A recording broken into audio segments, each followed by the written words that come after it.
The council chambers had never been so tense. Representatives from 200 species filled the seats, all talking at once. Some were afraid, others were angry.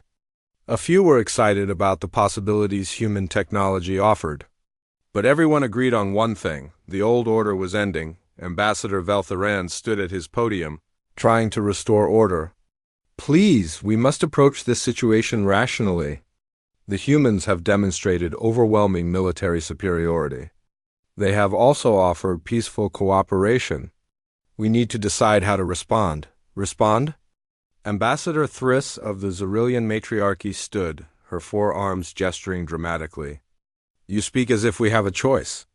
These humans appear from nowhere, establish military positions without permission, and when we challenge them, they humiliate our warriors.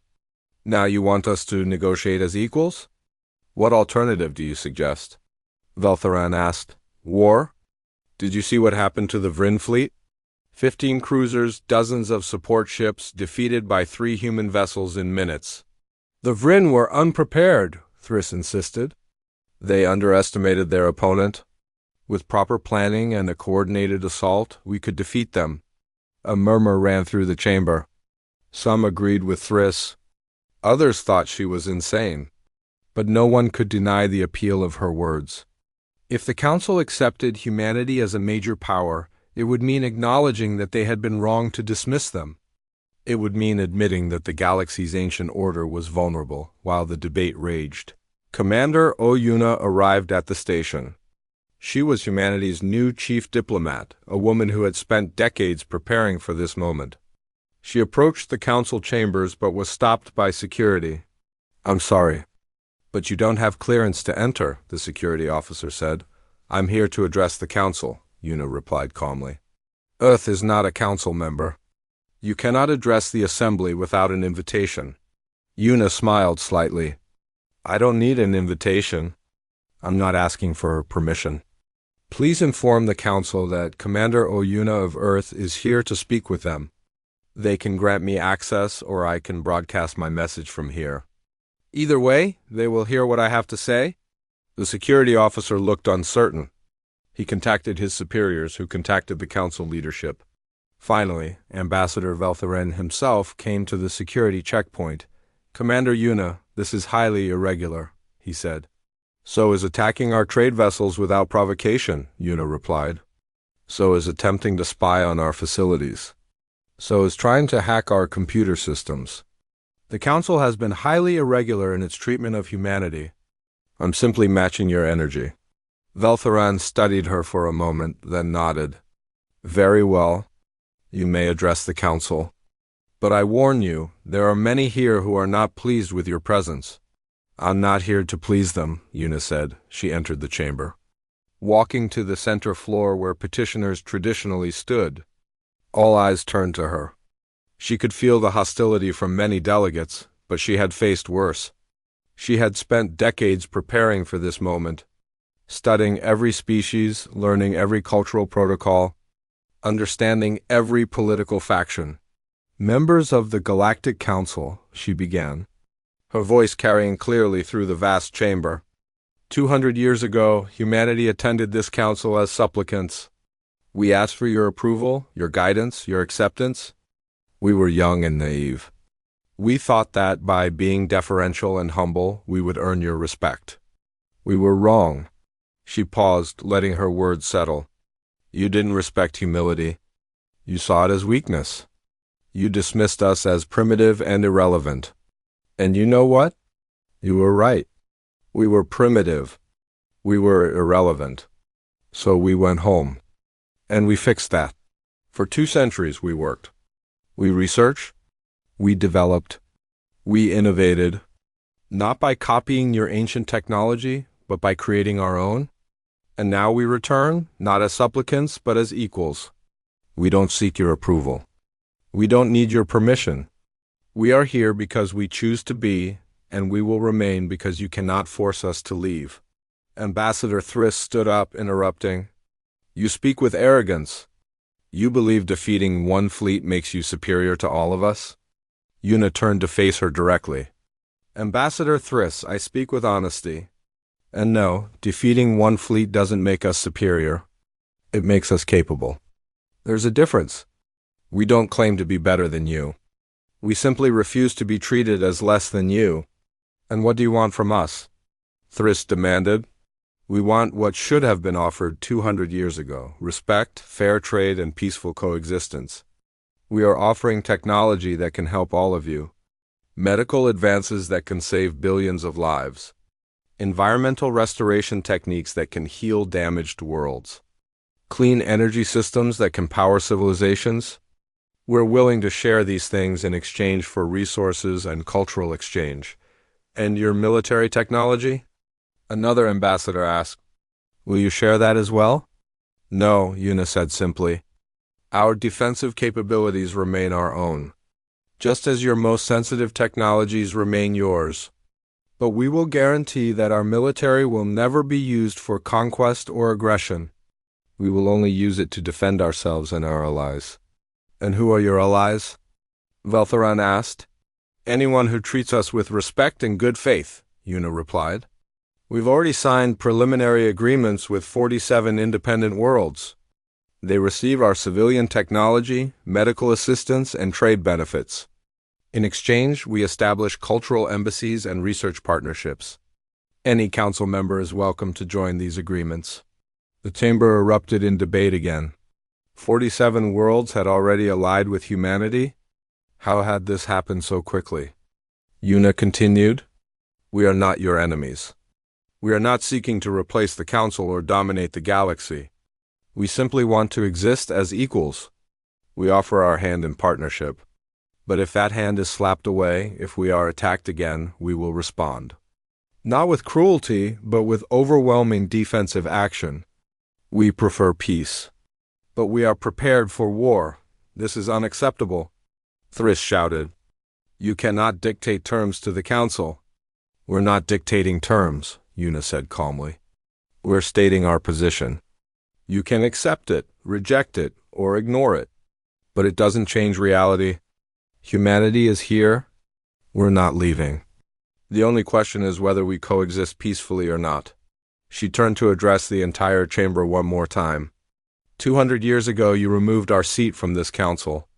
You did it easily, without opposition, because you believed we were irrelevant. Today, I'm not asking for that seat back. I'm offering you a choice. Recognize Earth as an independent power deserving of respect. Establish fair agreements with us and benefit from our technology and cooperation. Or continue to treat us as obstacles to be eliminated and discover why that's a fatal mistake. We will not be intimidated. Thriss declared. Then don't be, Yuna replied. Be smart instead. Think about your people. Think about what's best for them. Pride is expensive, Ambassador. Sometimes it costs lives. With that, Yuna turned and walked out of the chamber. Behind her, the debate exploded with renewed intensity. Some called for her arrest. Others suggested assassination. But many, including Veltharan, argued for accepting reality and negotiating with humanity. The council was deeply divided. Over the following weeks, that division widened. Some species began secret negotiations with Earth, signing trade agreements and technology-sharing programs. Others refused to acknowledge humanity's power and instead, prepared for conflict. Ambassador Thriss led what she called the Sovereignty Coalition, a group of species who believed that allowing humanity to dictate terms would undermine the entire council structure. The Xyrillian matriarchy had never backed down from a challenge. Their culture valued strength and honor above all else. To them, humanity's success was a challenge that had to be answered. We will strike at their outer colonies, Thriss explained to her coalition partners. A coordinated assault with overwhelming numbers. Yes, their technology is advanced, but they cannot be everywhere at once. We will find their weakness and exploit it. The coalition assembled a massive fleet. Over 300 ships from multiple species, all sworn to teach humanity a lesson. They chose their target carefully, a human mining colony on a small moon in the Kepler system. The colony had minimal defenses and was far from Earth. It seemed perfect. Captain Quan Minho commanded the defense station protecting that colony. He was a quiet man, known for his careful preparation and calm demeanor. When his sensors detected the incoming fleet, he followed protocol exactly. Incoming fleet, this is Captain Quan Minho of Earth Defense Station Kepler-1. You are approaching human territory? Please state your intentions. The response came from Thriss herself. Human defenders, the Sovereignty Coalition is here to reclaim this territory. You have exactly 1 hour to evacuate your personnel. After that, we will take the colony by force. Minho checked his orders. They were clear. Ambassador Thriss, this is Earth territory, established in neutral space under galactic law. We will not evacuate. Any attack on this colony will be considered an act of war against Earth. I strongly advise you to reconsider. 1 hour, Thriss repeated. This is your only warning. Minho immediately contacted Earth. Admiral Kong Jiho received the report and gave his orders. Captain Minho, you are authorized to defend the colony with all necessary force. Rules of engagement are active. Disable if possible, destroy if necessary. And on Earth, Admiral Jiho received intelligence reports about the Vrin fleet movements. He smiled. The Sirius Corridor was a busy shipping lane that connected several major trade worlds. Ships from dozens of species passed through daily, making it the perfect place for War Marshal Thranos to make his statement. His battle group consisted of 15 heavy cruisers, 30 smaller warships, and over 100 strike craft. It was enough firepower to conquer a small world. Thranos stood on the bridge of his flagship, watching the tactical displays. Any sign of human vessels? 3 ships detected, Marshal, his sensor officer reported. They're on an intercept course with our position. They match the profile for human cargo vessels. Perfect, Thranos said with satisfaction. All ships, combat formation. When the humans arrive, demand their surrender. If they refuse, disable their engines and prepare boarding parties. What Thranos didn't know was that the 3 cargo vessels were commanded by some of humanity's best officers. Captain Kim Taijin commanded the lead ship, the UEDS Defiant. With him were Captain Park Sunho on the UEDS Resolute and Captain Jung Hana on the UEDS Guardian. Taijin looked at his tactical display, showing the massive Vrin battle group ahead. They certainly brought a lot of ships to intimidate 3 cargo haulers. Should we call for backup? Asked his first officer, Lieutenant Shin Yunji. No need, Taijin replied. Our orders are clear. We demonstrate capability, not aggression. Disable their fleet, don't destroy it. Show them that fighting us is pointless. The human ships approached the Vrin formation.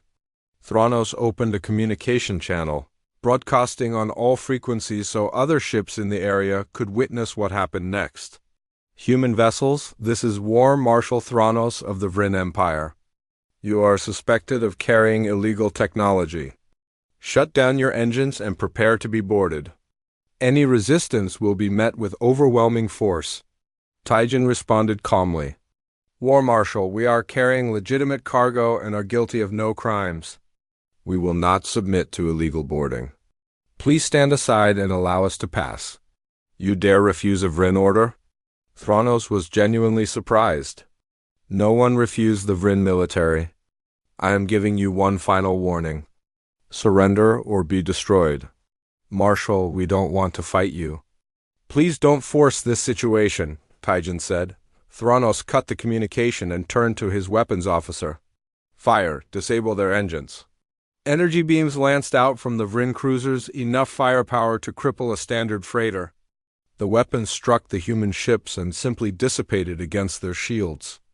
The human vessels didn't even slow down. On the Defiance bridge, Taijin nodded to his crew. They fired first. Rules of engagement are active. Begin operation. What happened next was broadcast across half the galaxy and would be studied in military academies for generations. The 3 human ships transformed. Panels on their hulls slid open, revealing weapon systems and sensor arrays. Their energy signatures changed, showing they were far more than simple cargo vessels. All ships execute combat pattern Omega, Taijin ordered. The human ships moved with impossible precision. They accelerated past speeds that should have torn them apart. They changed direction without slowing, ignoring the laws of inertia that limited other vessels. Lieutenant Shin Yunji launched her strike fighter from the Defiant. Joining a squadron of similar craft from the other two ships, Thranos watched in growing horror, as his tactical display showed his ships turning red one by one. "What's happening? Report." "Marshal, our weapon systems are offline. Shields are down. Engineering reports massive electromagnetic pulses hitting our systems." His tactical officer shouted. The human ships weren't using traditional weapons. Instead, they fired focused electromagnetic bursts that passed through shields as if they weren't there and struck directly at ship systems. Within minutes, half of Thranos' battle group was dead in space. Their crews unharmed, but their ships completely disabled. The Vryn strike craft launched to engage the human fighters. Lieutenant Shin Yunji smiled as she flew her craft in patterns that should have been impossible. The Vryn pilots were skilled, but they were flying machines designed thousands of years ago. Yunji's fighter used artificial intelligence to enhance her reactions, gravity manipulation to make turns that would kill an unprotected pilot, and weapons that never missed. "This is Yunji to all fighters. Remember, disable only. No killing shots," she said over the squadron channel. Confirmed came the responses from her fellow pilots. The dogfight was beautiful and terrible. The human fighters moved like they were dancing, while the Vryn craft lumbered in comparison. One by one, Vryn fighters had their systems disabled and began floating helplessly in space on his flagship. Thranos realized he was losing, badly. "All ships, emergency retreat. Get us out of here." "We can't, Marshal. Our fold engines are offline. Our backup drives are offline. Everything is offline." His engineer reported in panic. Captain Kim Taijin opened a communication channel. His face appeared on every screen in the Vryn fleet. "War Marshal Thranos, this battle is over. We have disabled your fleet. Your crews are unharmed. Your ships will be functional again in approximately 6 hours. We took no lives today. But understand this. We could have destroyed every ship you brought. We chose mercy." Thranos stared at the screen, unable to respond. His entire career had been built on Vryn military superiority. That superiority had just been shattered by 3 human ships. Before Thranos could say anything, another communication opened. This one came from Earth, from Admiral Kang Jiho himself. And it wasn't sent just to the Vryn fleet. It was broadcast on every major communication channel in Council space. "This is Admiral Kang Jiho of the Unified Earth Defense Command, speaking to all members of the Galactic Council and all who are listening. Today, the Vryn Empire attempted to seize human vessels engaged in legitimate trade. They fired first. We responded with the minimum force necessary to protect our people and our property. We disabled their fleet. We took no lives. This is the only demonstration we will provide." Jiho paused, letting his words sink in. "Earth seeks peaceful coexistence with all species. We offer technology that can benefit everyone. We desire trade, cooperation, and mutual respect. But we will no longer tolerate aggression, disrespect, or attempts to intimidate us. We have spent 2 centuries developing our capabilities. Today you saw a small sample of what we can do. To the Galactic Council we extend an offer. We are willing to negotiate trade agreements, technology sharing, and security partnerships. We ask for nothing more than respect and fair treatment. But if attacked, we will defend ourselves with overwhelming response. The choice is yours. Seek cooperation, and we will be generous partners. Seek conflict, and you will regret it." The broadcast ended. Across the galaxy, billions of beings who had watched the battle sat in stunned silence. The humans, dismissed as irrelevant 2 centuries ago, had just defeated a major military power without breaking a sweat. And they had done it without killing anyone, showing both mercy and overwhelming superiority at the same time. In the council chambers, emergency sessions were called immediately. Ambassador Velthoran looked shaken as he addressed the other delegates. "We need to accept reality. The humans are now a major power. They possess technology we don't understand. Their military capabilities exceed our own. and they're offering peaceful cooperation. You want us to simply accept their terms? Demanded Ambassador Thriss of the Xyrillian Matriarchy. To bow to these upstarts? I want us to avoid a war we cannot win, Veltheron replied. Did you watch the same battle I did? They disabled an entire Vryn battle group in 4 minutes. 4 minutes. And they didn't even use their full fleet. They used 3 ships. He's right, said another ambassador. The humans could have destroyed that fleet. They chose not to. That shows they genuinely want peace. But Thriss was not convinced. The Xyrillians had built their entire culture around honor and strength. To acknowledge human superiority felt like defeat. Perhaps the Vryn were simply unprepared. Perhaps with proper tactics and preparation we could defeat them. Veltheran looked at her with something like pity. You're welcome to try. But I suggest you think carefully about whether your pride is worth the lives of your people. The debate continued, but the galaxy had changed. Before this battle, humanity had been a curiosity.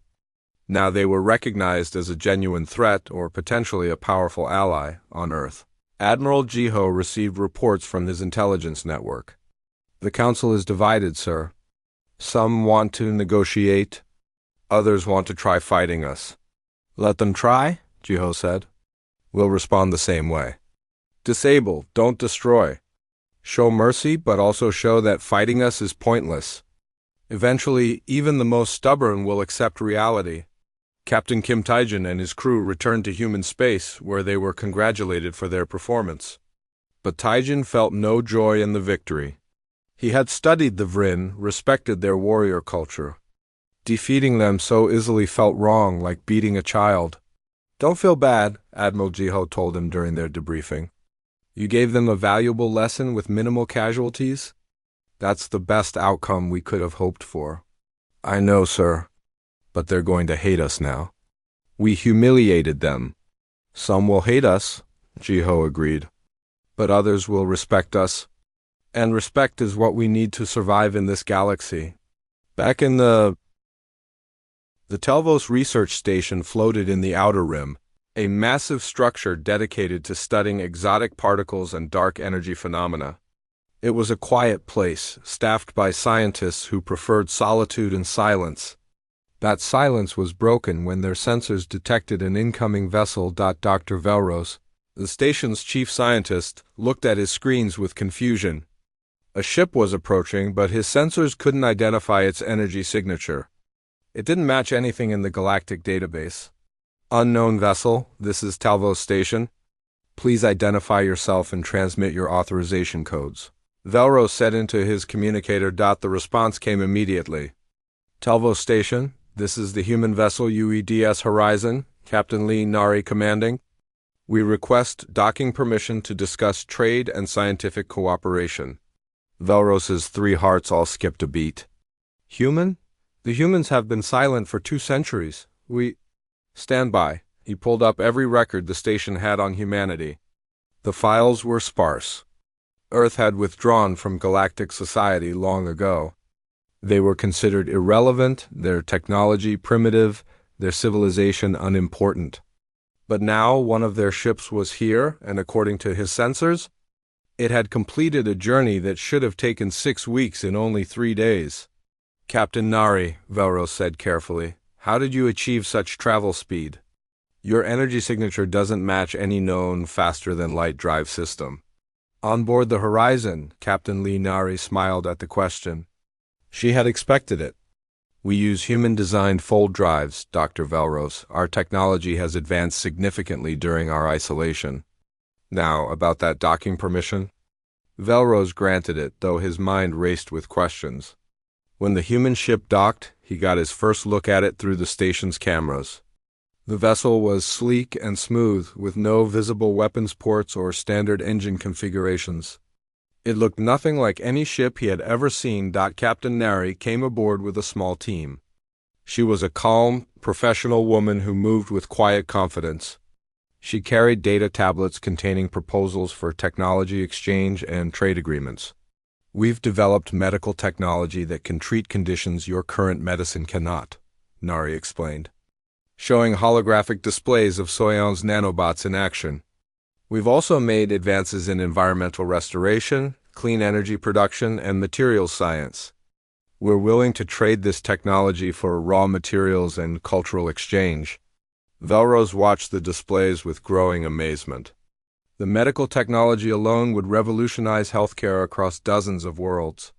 This is remarkable, but Captain, I must ask, why now? Why emerge from isolation after so long?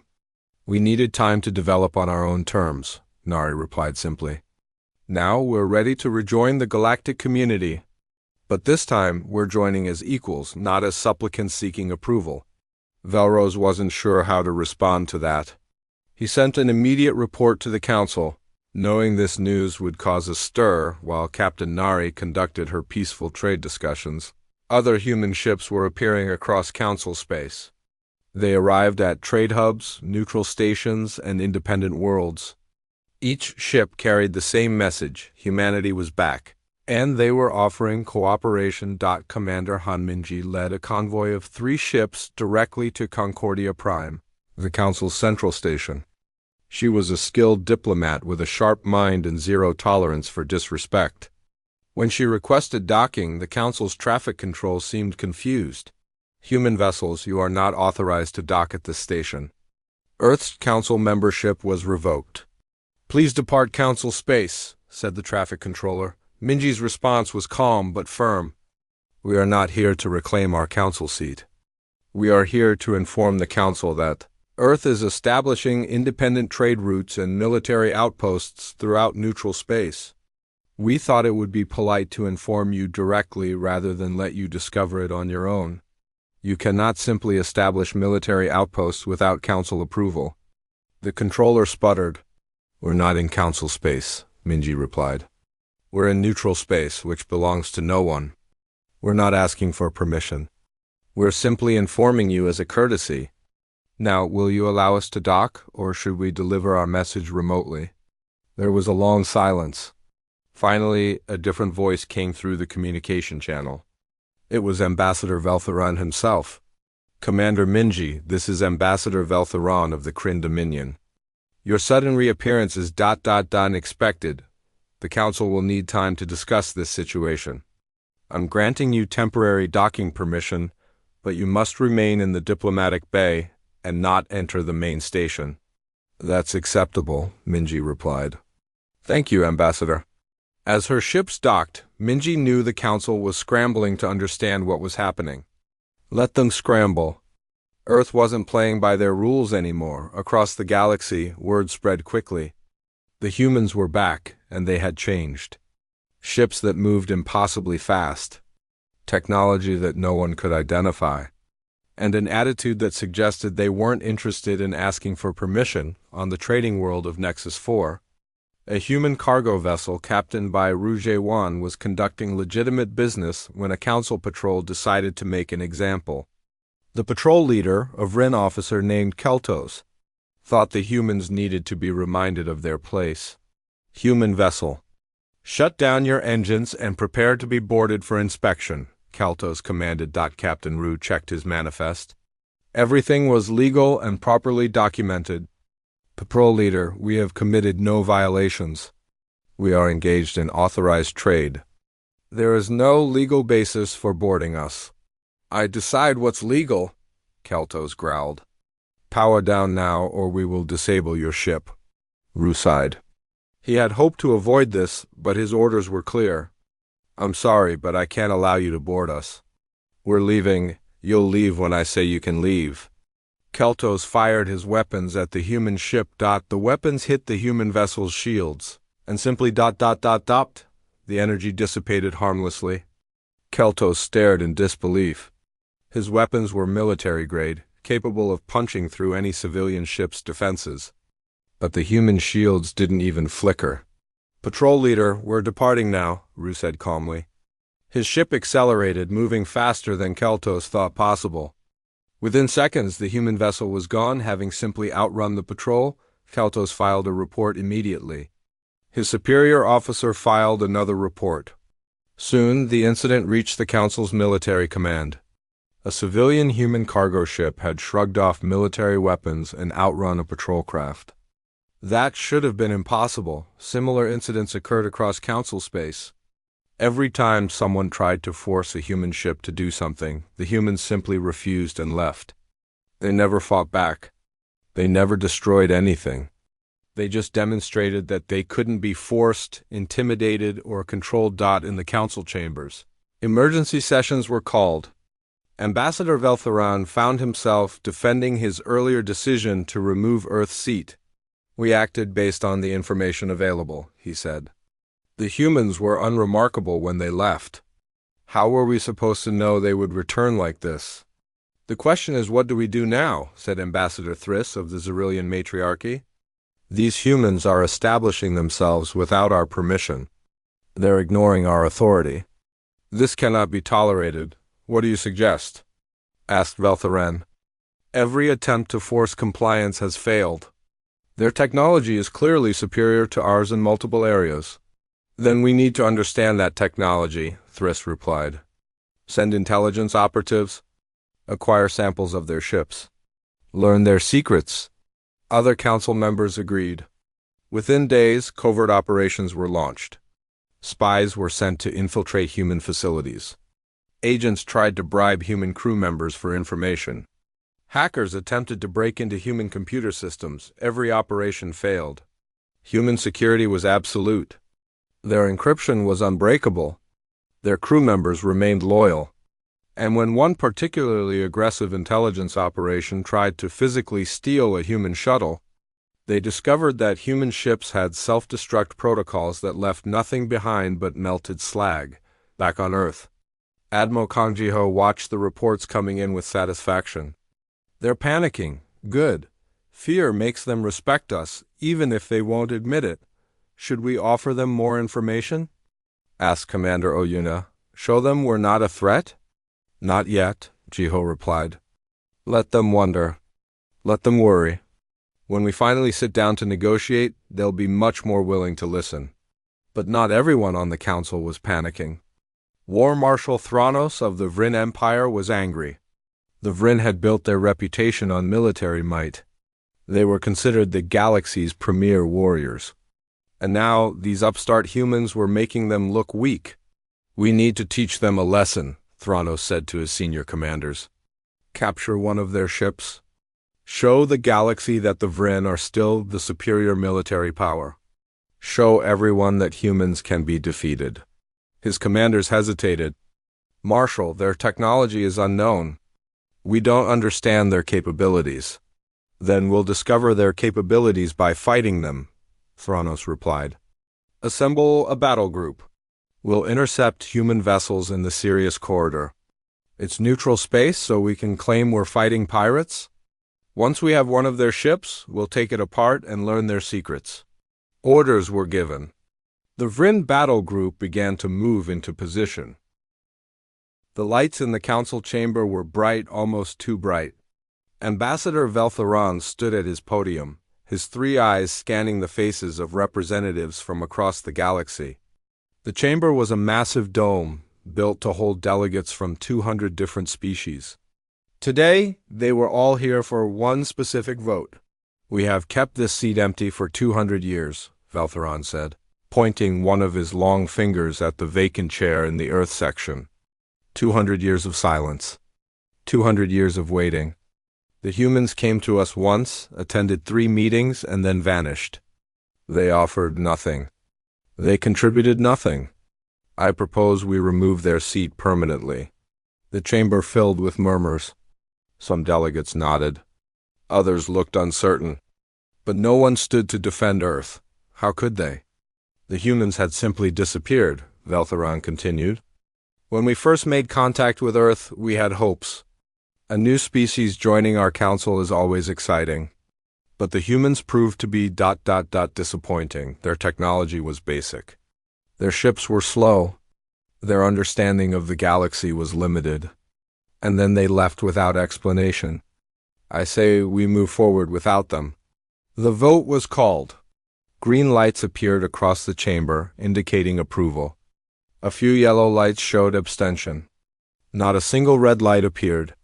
Earth's seat was removed from the Galactic Council by unanimous decision. The humans were officially forgotten. Thousands of light years away. Admiral Kang Jiho sat in his office at the Unified Earth Defense Command headquarters in Seoul. The room was simple, with walls covered in star charts and technical displays. He was a tall man with gray hair and sharp eyes that missed nothing.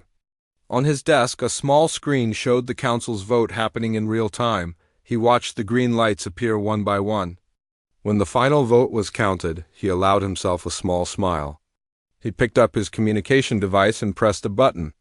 "Captain Lee, did you see the vote?" he asked on the other end. Captain Lee Nari was on board the research station Perseus. Floating in the darkness beyond Pluto, she was in her early 40s. With short black hair and a calm expression that never seemed to change, even in crisis. "Yes, Admiral. I watched the whole thing," she replied, looking at her own screen. Around her, her crew worked quietly at their stations, monitoring systems that the Council didn't even know existed. "Good. Begin Phase 3 of the testing sequence. I want the new fold drives operational within 6 months, Jiho said. "Understood, sir. The engineers say we're ahead of schedule." "The ships are performing better than expected," Nari replied. Jiho leaned back in his chair. 200 years, Nari. We've spent 200 years in silence, and they think we just gave up and went home. They have no idea what's coming." Nari allowed herself a rare smile. "No, sir? They really don't?" The call ended, and Jiho stood up, walking to the large window that overlooked the Seoul skyline. The city stretched out before him, a massive sprawl of buildings and lights. But his eyes were on the sky above, where stars were just beginning to appear as night fell. He remembered the first time humans had gone to the council. It was before his time, but he had studied the records carefully. The human delegates had been excited, hopeful. They had prepared speeches about cooperation and friendship. They had brought gifts and proposals for joint projects. The council had been polite but dismissive. The humans used chemical rockets to reach orbit. They had only just developed basic fusion power. Their computers were primitive by galactic standards. Every major species in the Council had technology that was thousands of years more advanced, inherited from ancient civilizations that had come before them. The humans had tried to learn. They had asked questions, offered to trade, proposed research partnerships. But the Council members treated them like children.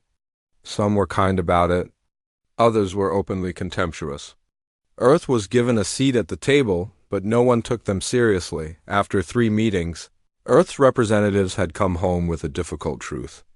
The galaxy saw humanity as weak, backward, and irrelevant. The question then became, what should Earth do about it? Some leaders had wanted to keep trying, to prove Earth's worth through diplomacy. Others had wanted to withdraw completely and forget about the stars. But Dr. Park Hyeon, a xenotechnology researcher, had proposed something different. "They look down on us because we're behind them technologically," Hyeon had said in the meeting that changed everything. "But I've been studying their technology and I've discovered something interesting. None of them invented it." Not really. Every major species in the Council inherited their advanced technology from civilizations that came before. They've been using the same basic designs for thousands of years. They've stopped innovating.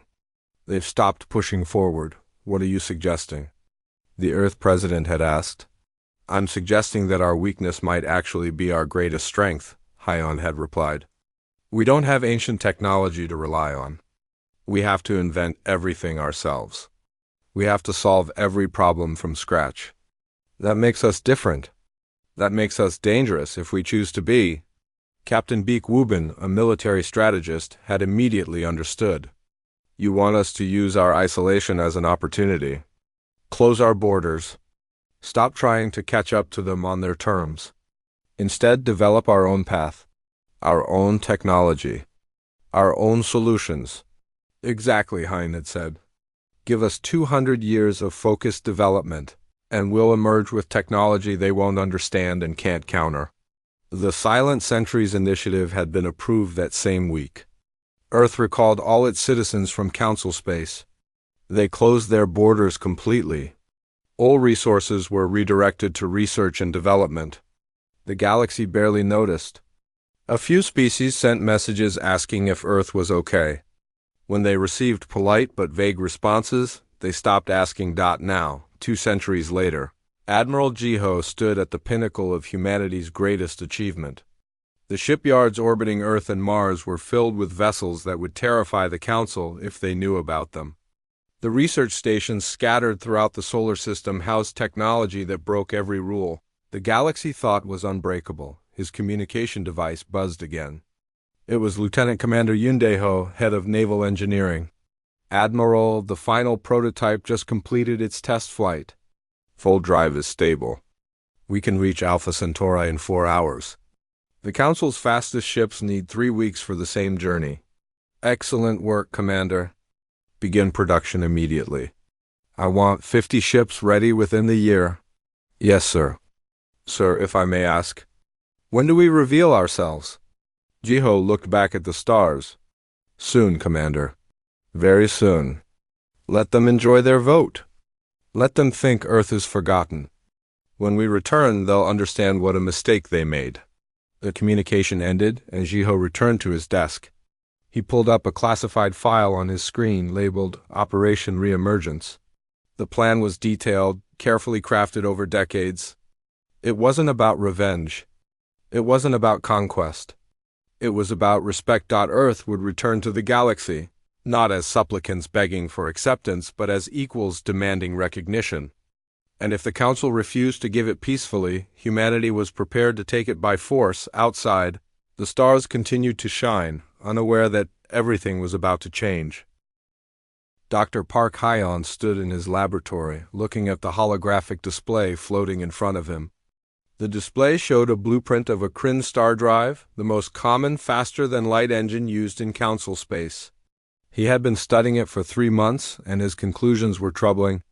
It's beautiful, said Dr. Choi Soyoung, walking up beside him. She was younger than Hyen, with bright eyes full of curiosity. The way it manipulates dark energy is elegant. It is beautiful, Hyen agreed. But do you see the problem? Soyoung studied the display more carefully. Her eyes widened as understanding came. They didn't design this. The mathematical principles are too perfect, too complete. This was discovered fully formed. Exactly, Hyen said, pulling up another display. And here's a Vryn weapon system. And here's a Telvasian shield generator. All of them show the same pattern. They're based on complete, mature technology that was handed down from previous civilizations. The current species using them don't truly understand how they work. They can maintain them, repair them, even make small improvements, but they can't innovate from first principles. They've been using the same basic technology for thousands of years, Soyoung said quietly. Which means they've stopped thinking like pioneers? They've become comfortable, Hyen replied. He pulled up a new image, this one showing a human fusion reactor. It was crude compared to the alien technology, but it had something the alien designs lacked. This is ours. We designed it from scratch. We understand every part of it because we had to solve every problem ourselves. We failed 100 times before we succeeded. And that failure, that learning process, is what makes us different. This conversation had happened early in the Silent Centuries initiative. It had shaped everything that came after. Earth scientists and engineers stopped trying to copy alien technology. Instead, they focused on understanding the fundamental laws of physics and developing their own solutions. Captain Beek Wubin had taken these insights and applied them to military strategy. He sat in a war room with his senior officers, looking at tactical displays of Council military forces. They fight with inherited technology and inherited tactics, Wubin explained. Look at this battle between the Vryn and the Xerillians from 50 years ago. Now look at this battle between the same 2 species from 300 years ago. The tactics are identical. The weapons are the same. Nothing has changed? Lieutenant Commander Yundeho frowned at the displays. They're not adapting. They're not innovating their combat doctrine. Because they don't need to, Wubin said. When everyone uses the same ancient technology, the same tactics work forever. But if we introduce something completely new, something they've never seen before? He let the thought hang in the air. They won't know how to respond, Deho finished. Over the following decades, Wubin and his team developed combat strategies that had never been seen in the galaxy. They designed ships that moved in ways alien vessels couldn't match. They created weapons based on principles the Council had never explored.